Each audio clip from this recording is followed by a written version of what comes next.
beliau orang besar, orang masyhur, kalau bahasa sekarang viral barangkali, viral di zamannya saat itu. Tapi beliau itu selalu memposisikan kalau di hadapan saya itu sebagai murid.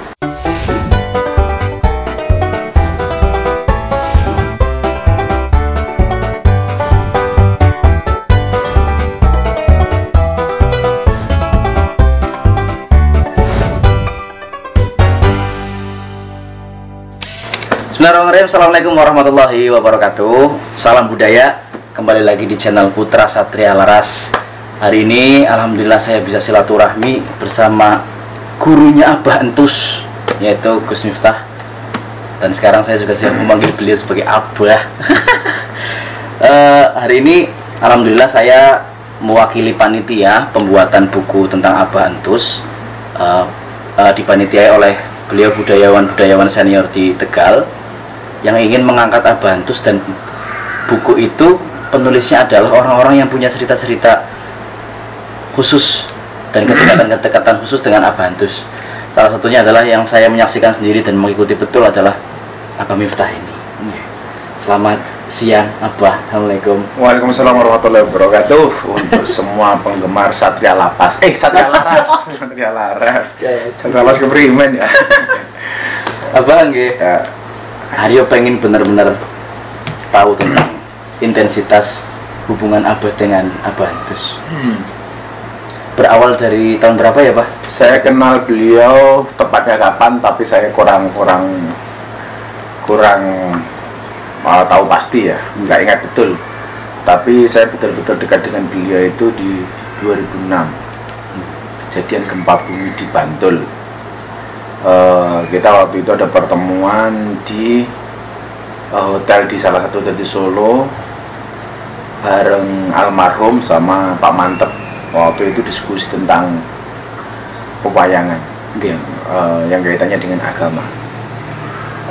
Sejak saat itu hubungan saya dengan beliau sangat dekat sebagai orang luar, artinya non nasabnya beliau. Saya ngancani wayangan, ngancani diskusi, ngancani tidur, berbicara semua hal. Termasuk saya pernah sama beliau di dapur untuk membawa koper atau tasnya beliau yang berisi uang wayangan itu. Artinya kalau tepatnya mulai kapan saya kurang tahu persis, karena kita sama-sama santri di Nurul Huda kan. Tapi kita betul-betul dekat mulai 2006. Terus kira-kira awal mula Abah Entus itu berkomunikasi intens dengan Abah itu terkait apa Pak? Terkait dengan materi pewayangan, lebih spesifik kepada hal-hal yang berkaitan dengan agama, dengan dalil Quran maupun Al-Hadis. Dan ini merupakan, saya pikir, karakter atau pembawaan yang harus dicontoh dari almarhum Abah. Beliau orang besar, orang masyhur, kalau bahasa sekarang viral barangkali, viral di zamannya saat itu. Tapi beliau itu selalu memposisikan kalau di hadapan saya itu sebagai murid. Makanya kalau lebaran itu beliau pasti SMS begini, dulu belum ada WA, belum ada BBM, dan sepengetahuan saya beliau tidak pernah menggunakan BBM. WA pun saya paksa waktu itu. Nah, kadang nggak mau awalnya, nggak apa, tahunya cuma SMS. Setiap lebaran beliau itu selalu WA begini. Bahasanya kurang lebih seperti ini: kula murid yang jenengan wong tua kula, gurune kula, tolong hari yang suci ini murid yang jenengan, anak yang jenengan dia di Pangapura. Salim cucuk dari Entus, anak yang jenengan. Itu setiap lebaran. Setiap lebaran. Di HP-HP yang dulu itu beliau selalu seperti itu. Dan saya tanyakan, jenengan kirim SMS kayak harus apa baik gitu kan. Beliau jawab dengan semua orang yang beliau anggap guru dan orang tua. Bagi saya itu luar biasa. Yang saya waktu itu nasing lah, siapa sih Miftah waktu itu ketika beliau masih ada itu. Beliau sudah memposisikan diri seperti itu. Artinya ini barangkali merupakan pembawaan atau karakter hari ini harus kita pelajari. Orang semasyhur dan terkenal sekondang beliau, yang hari ini saya katakan tidak hanya sebagai seorang legenda tapi maestro ya di dunia pewayangan, itu mau berguru dengan seorang Miftah yang waktu itu belum siapa-siapa, yang orang lain belum menganggap Miftah itu siapa, tapi beliau sudah sangat menghormati saya waktu itu. Ini menunjukkan bahwa seorang yang terhormat itu adalah orang yang mampu dan mau menghormati orang lain. Saya selalu mengatakan itu. Siapakah orang terhormat itu? Orang terhormat itu adalah orang yang mau dan mampu untuk menghormati orang lain. Karena apa dia menjadi pribadi yang terhormat? Ya karena dia mau menghormat kepada orang lain. Maka hari ini jangan pernah berharap menjadi orang yang terhormat kalau kita tidak mau menghormat kepada orang lain. Dan itu karakter dari almarhum. Bahkan saking percayanya menitipkan Mas Jindra ke apa ya Pak? Mas Jindra itu santrinya Abah Miftah pertama kali. Pertama kali. Saat itu semua orang berebut untuk dititipi Mas Jindra. Yang nggak minta cuma Abah dong. Saya tahu itu. Karena bagi saya, supaya kemudian Jindra dan almarhum ini ya silakan menempatkan si Mas Jindra ini di orang yang benar-benar tepat waktu itu. Maka waktu itu Mas Jindra itu rebutan. Dan di saat yang sama waktu itu banyak fitnah yang masuk ke hubungan antara saya dengan almarhum. Saya dengan almarhum, terutama dengan persoalan kasus hukumnya beliau dulu. Yang pada akhirnya kemudian orang tahu itu loh bahwa yang langkah yang saya ambil itu benar. Jadi ini sekalian saya sampaikan ya. Ketika beliau itu kena kasus yang waktu itu menurut bahasa kita adalah kriminalisasi, yang sekarang ngetren itu kriminalisasi. Almarhum itu kan termasuk orang yang dikriminalisasi karena banyak orang yang narget beliau waktu itu. Lah, begitu beliau masuk, yang kemudian kita sering guyon dengan bahasa Satrio Laras menjadi Satrio Lapas itu, itu kan banyak orang yang pengen mengurus kasusnya beliau. Ya bener, ada yang bener-bener pengen ngurus seperti Mas Panji orang tapi juga ada orang yang hanya pengen markusan dan lain sebagainya. Sehingga waktu itu kemudian saya diutus ke sana, saya diperintah oleh Abbas Syarif Sragen dan diminta oleh almarhum waktu itu untuk ngawasi proses-proses hukum ini. Nah,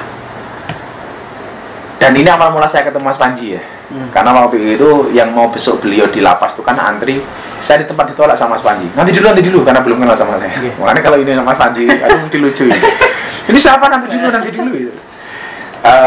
Waktu itu ada pengacara yang menawarkan almarhum ini bisa bebas dengan membayar uang 30 juta. Waktu itu saya udah curiga. Dan ternyata betul, yang minta uang itu ternyata bukan kepolisian. Karena saya yakin praktek kepolisian tidak sepenuhnya seperti itu, walaupun ada 1-2 kasus. Setelah hari yang dijanjikan ternyata tidak keluar. Nah waktu itu, padahal istri almarhum Mbak Nur waktu itu sudah transfer uang 30 juta. Almarhum bilang begini sama saya, Gus, biasanya kayak uangnya balik. Nyongus di jero iso golek duit malah kayak dia. Akhirnya pengacara ini saya pepet Mas Panji tahu betul itu. Bagaimana kemudian uang ini bisa balik? Akhirnya pengacaranya pasrah.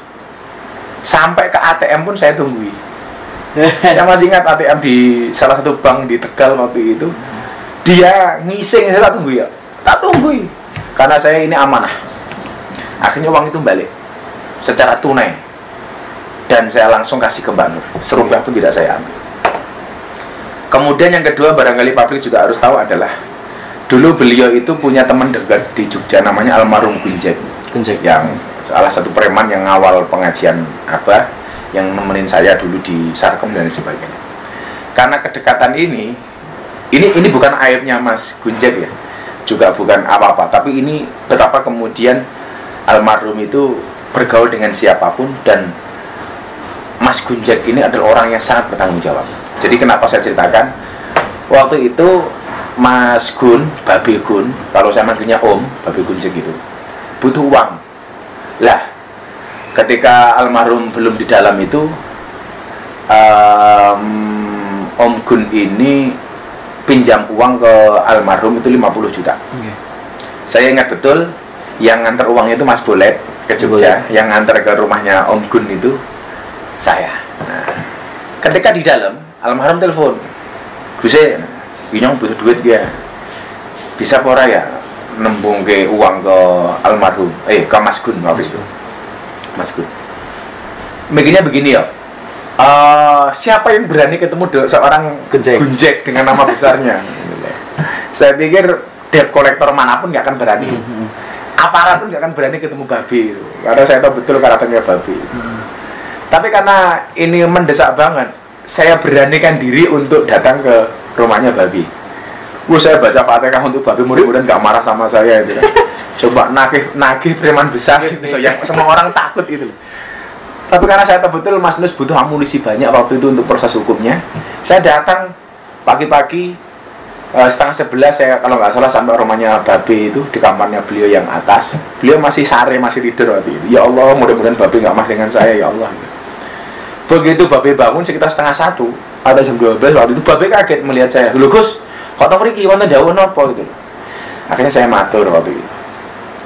Om, saya mau matur tapi jangan marah sama saya ya Om. Anda apa Gus? Kok katanya penting? Tahu Mas Entus toh? Iya, tapi katanya di dalam ditahan gitu. Lah, justru karena itu Om saya diutus sama beliau.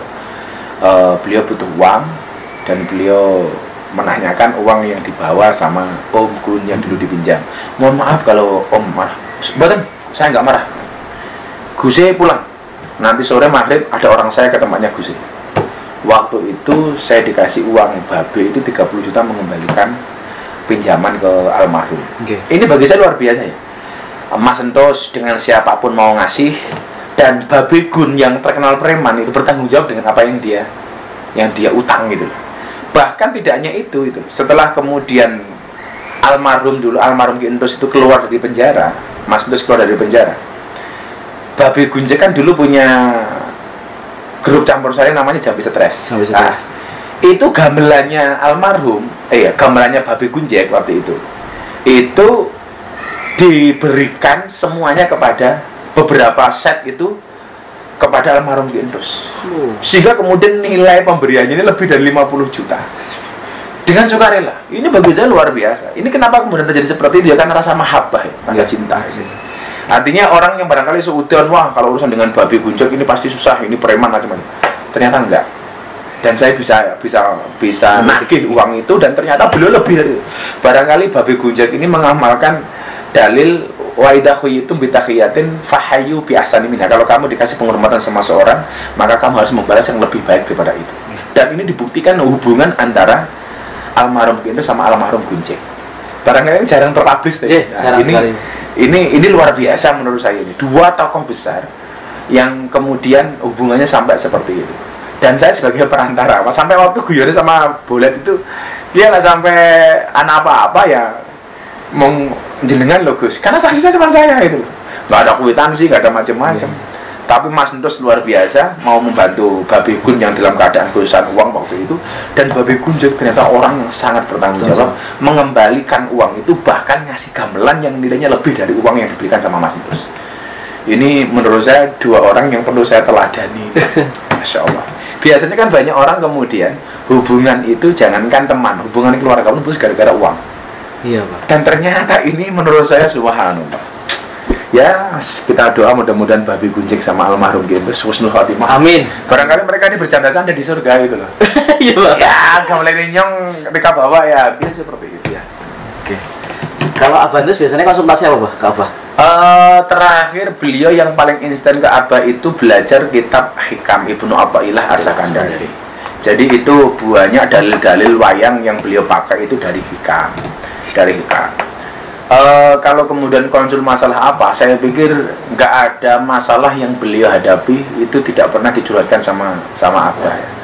Ya semuanya lah, dari persoalan barangkali kalau konten atau materi pewayangan Abah Miftah nol ya. Tapi kalau persoalan kemudian ini dikaitkan dengan dalil apa, itu biasanya tanya. Kemudian persoalan kehidupan, termasuk dulu kita bikin sekolah politik khusus untuk almarhum sebelum dilantik menjadi bupati di tempatnya Mas Bugiakso. Almarhum Bugiakso. Itu waktu itu kita undangan ahlinya di rumahnya Mas Bugiakso. Kemudian fokus lagi soal beliau bagaimana menjadi bupati yang baik, belajar administrasi negara itu diuji. Nah, diuji. Dan ini saya ingat betul saat itu almarhum dikasih kenang-kenangan sama almarhum Bugiakso sound system. Saya terkait berarti apa sering ngajinya Al-Hikam ya Pak? Jadi Al-Hikam itu yang kemudian menjadikan karakter beliau itu bijak, kemudian ahli sodakoh, sakhok itu ya saya pikir salah satu yang mempengaruhi kedermawanannya almarhum. Saya menjadi saksi hidup ya bagaimana kemudian beliau itu menjadi orang yang benar-benar ahli sedekah. Bagaimana kalau kita wayangan, kemudian banyak pelawak, sinden, dalang, tukang rawit yang saat itu nonton pagelaran beliau itu, biasanya setelah selesai wayangan itu semuanya dipanggil sama beliau dan semuanya dikasih uang saku, 500, 1 juta itu dikasih. Padahal mereka cuma nonton. Ini bagi saya luar biasa itu. Dan saya pikir ini salah satu hikmah kenapa beliau kemudian mau belajar ngaji gara-gara itu. Jadi kita itu guyonnya itu tidak hanya guyon yang normatif ya, bahkan sak bosok-bosokan itu kita guyon sama almarhum.